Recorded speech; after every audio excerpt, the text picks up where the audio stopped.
Are the dead resting? BD number 2553. November 16, 1942, the belief that the soul's rest after death is only justified in so far as immature souls remain in a state of complete inactivity due to lack of strength.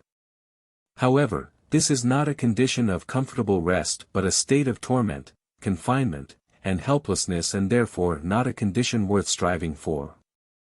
The souls in the beyond are only permitted to be active in a certain state of maturity when they receive constant strength to work. But then they use this strength without restriction.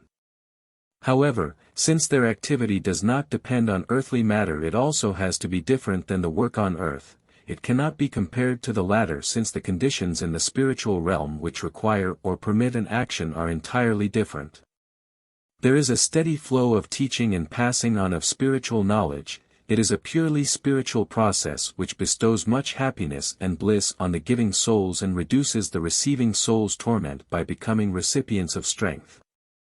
It is indeed a labor of love, but it can only be compared to earthly activity while the souls in their state of darkness still believe themselves to live on earth, where, due to their own desires, they create imaginary surroundings and in this imagination also have to perform kind deeds.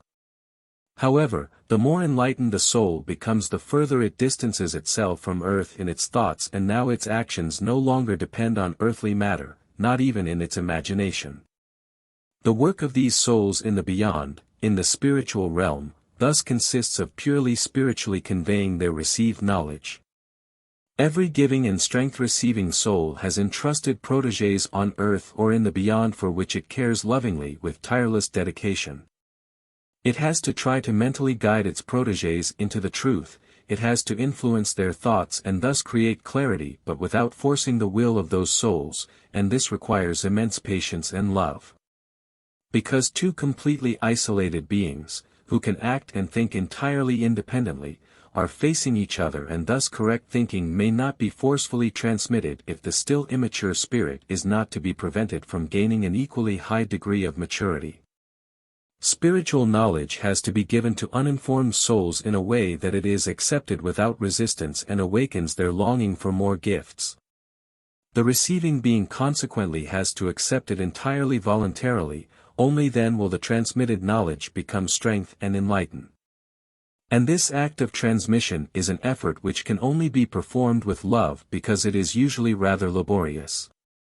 But the state of a soul condemned to inactivity is so pitiful that the beings of light constantly try to help them, that they willingly accept the most arduous work to release these souls from their situation. However, on the other hand, it adds to their happiness when their labor of love is successful, because this work draws unimaginable circles, since every receiving being in turn will pass on its knowledge in the awakened urge to likewise help the souls of darkness and thus do redeeming work. Amen.